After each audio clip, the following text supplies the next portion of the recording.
question here. You can fire away. Yeah, hey, John. How you Hey, been? yeah, I don't know where I'm looking. I don't know who I'm looking at. So, See him over there. See him. Nice to see you, even though you can't see me. But anyway, so yeah, John, how much is just an emphasis been on just generating more of a consistent run game this year, and just how integral that's going to be to get that balance that you guys strive for? I think it's been a big focus to me. And, and with the kids, it's just we have to be balanced. We have to be able to run the ball to be successful. Obviously, running the ball gives us our opportunity to be a great play action team and to be able to throw the ball. But I think running the game, everything for us is always to stay, ahead of the chains, ahead of schedule. Which to me is we run the ball on first down. We got to get 4 yards. We got to be efficient. Again, the big runs will happen, but I think the biggest thing for us in the run game is to be efficient, is to get 4 yards on every run play. So it puts us in a 2nd and 6. If we're in a 2nd and 8, to put us in a 3rd and 4, to put us in situations where we have to be able to stay on schedule and be able to utilize our whole repertoire and not, be able to use a play action with the run game. I think that's the biggest thing. I think we have great play action. We got great, obviously, skill guys.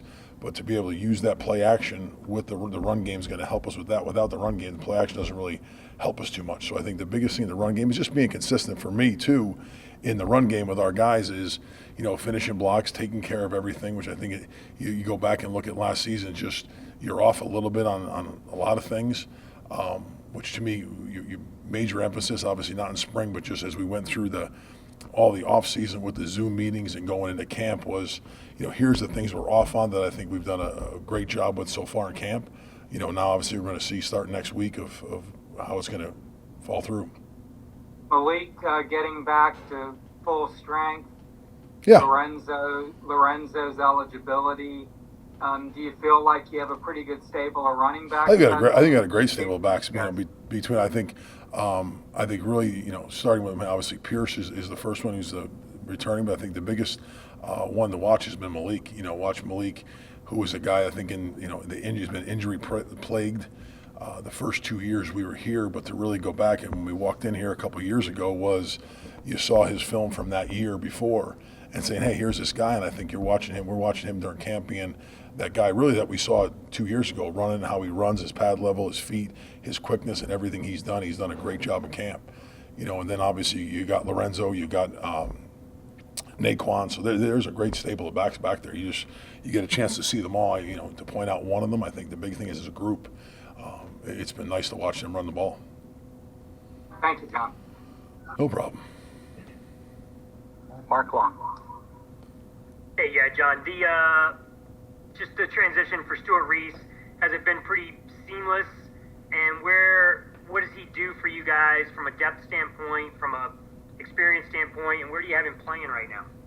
He played obviously guard and tackle. He's played guard and tackle. He played tackle whatever it was 3 years ago for me there. Played guard and tackle there. So I think the one thing he is as big as he is, he's a very versatile guy. So he's able to do both, and been playing both. So it's a good thing for us to have. It's a good problem. I think the one thing with him is just bringing in his personality.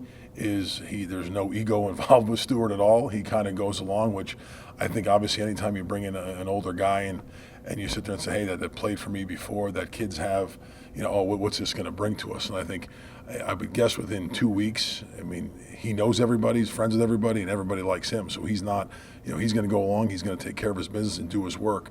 But again, with his, he's started for 3 years in this league.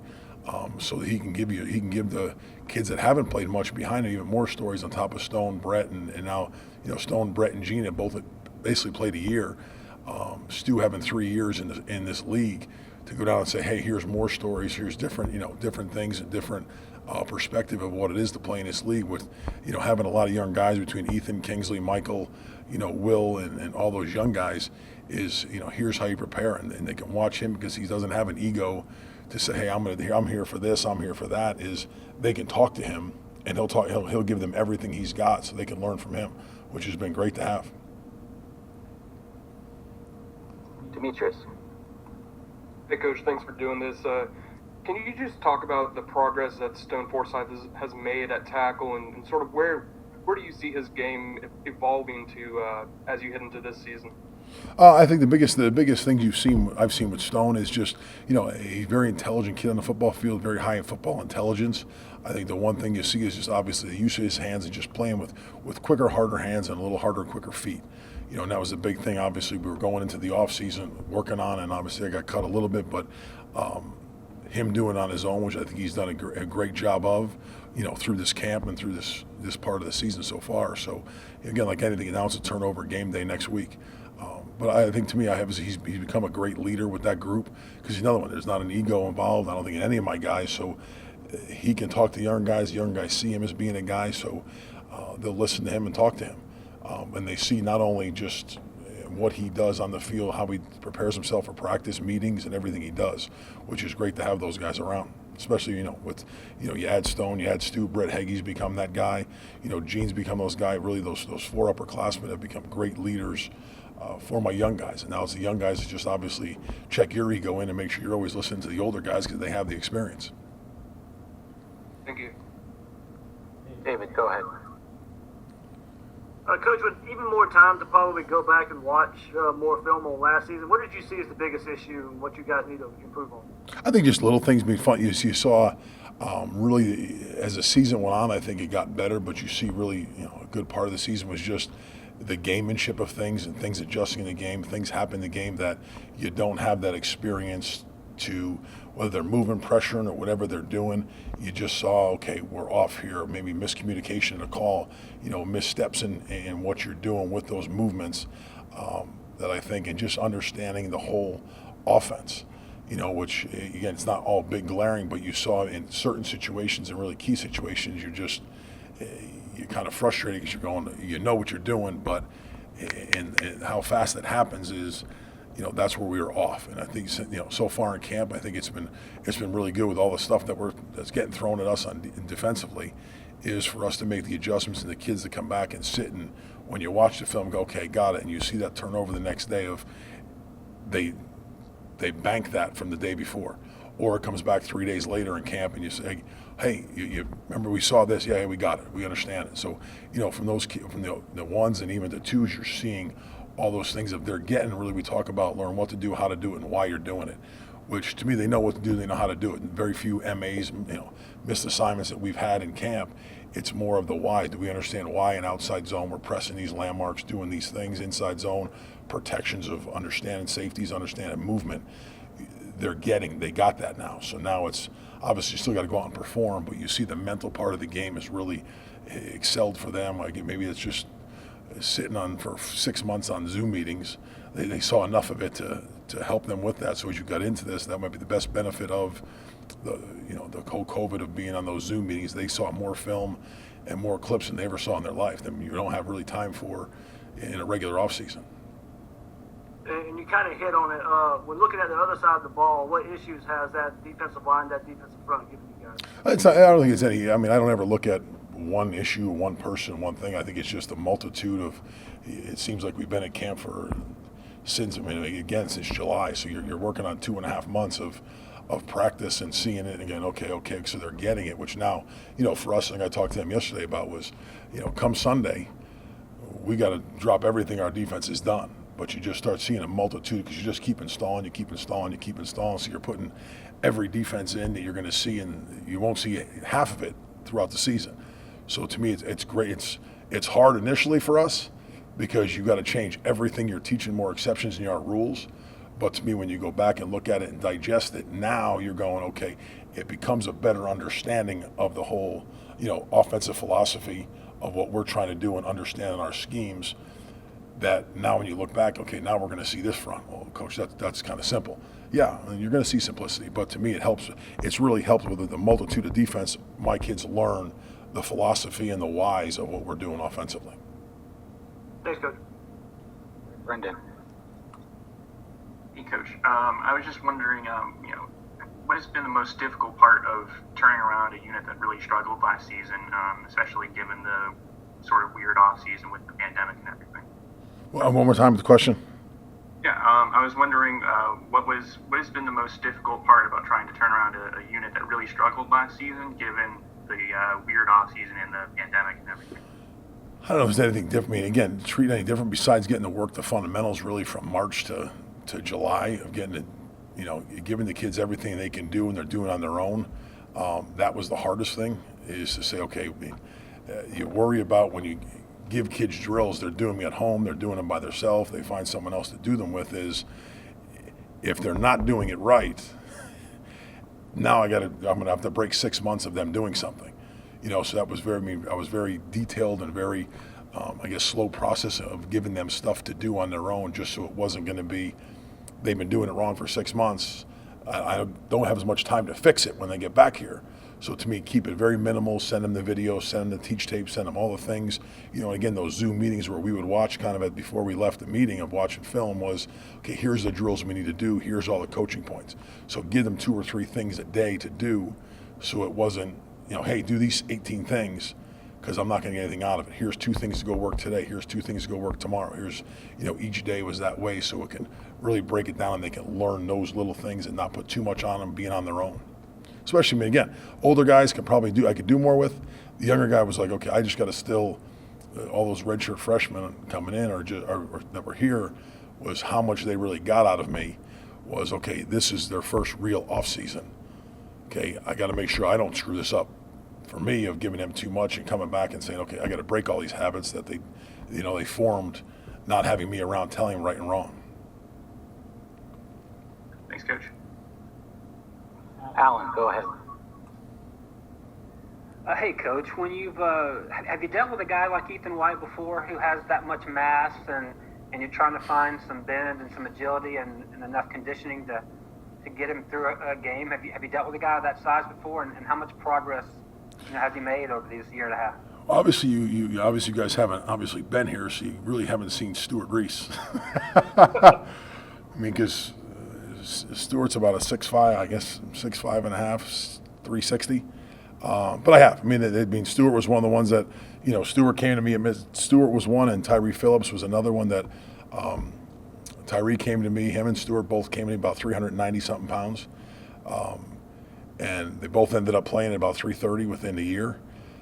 So it was something that you kind of going in, taking Ethan, even in the recruiting process was, okay, here's where he's at. You saw the same thing from Tyree Phillips, from Stuart Reese on high school that I saw in Ethan. So you say, here's this large body. We just got to get it down. And obviously our strength staff does a great job with that to reform those bodies. So you see, when Ethan came in here at 400 pounds to get him down, and he's roaming about 330, 333 right now. And it's the same thing, Stuart and Tyree were that way. And, I have had those big bodies that to me is, when you look at them in the process of recruiting them and seeing them go, okay, here's this 390-pound kid that he can move.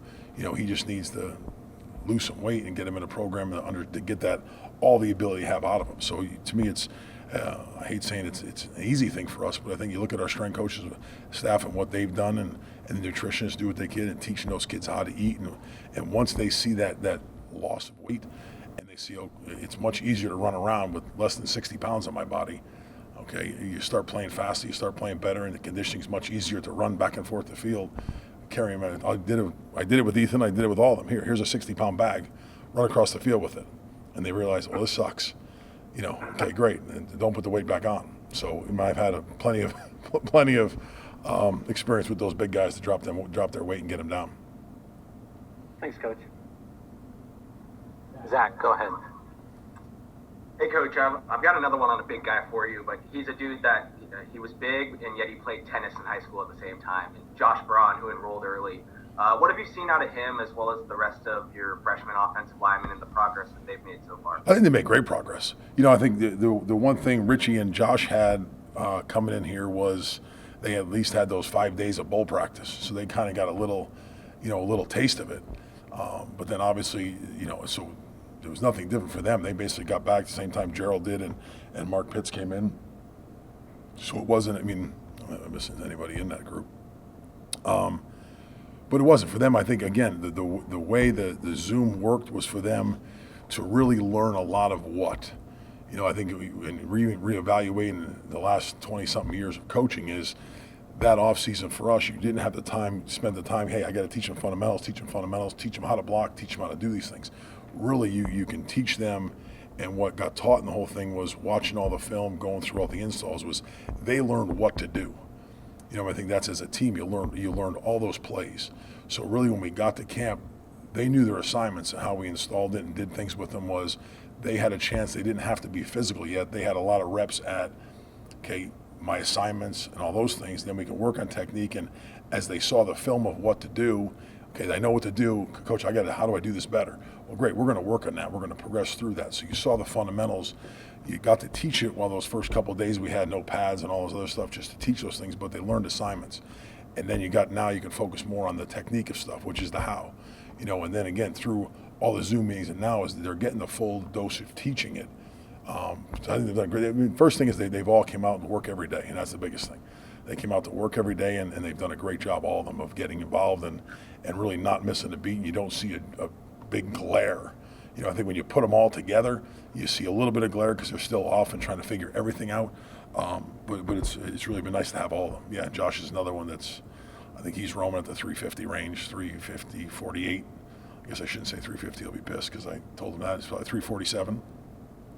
He played a couple different positions in a really run-heavy offense up in Live Oak.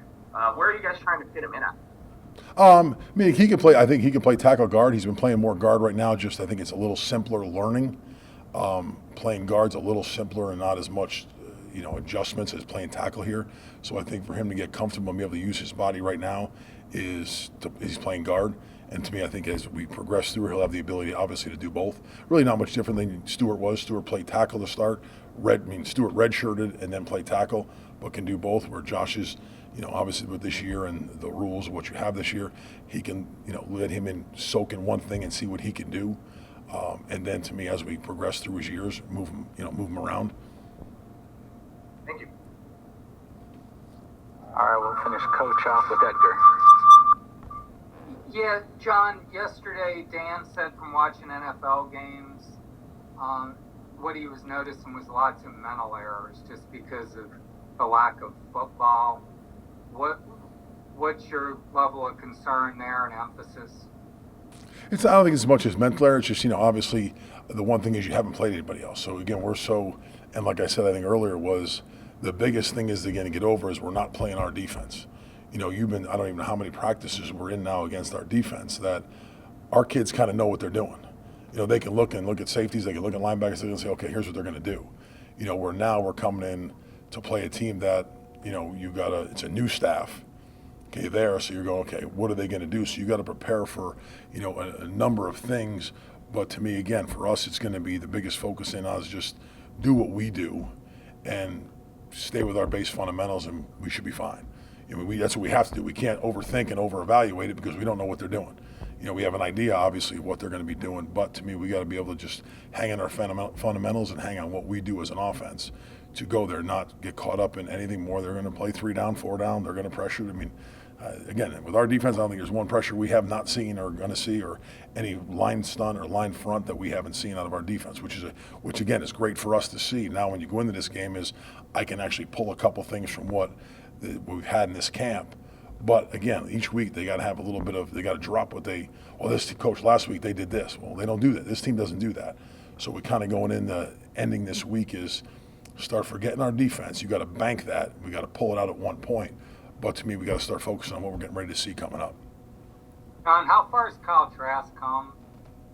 I hate saying he's come any farther because he's doing the same things he did last year. Just what I look at and I guess the head coach and Brian can answer more of those things. I just look at he's done a great job, obviously being a leader.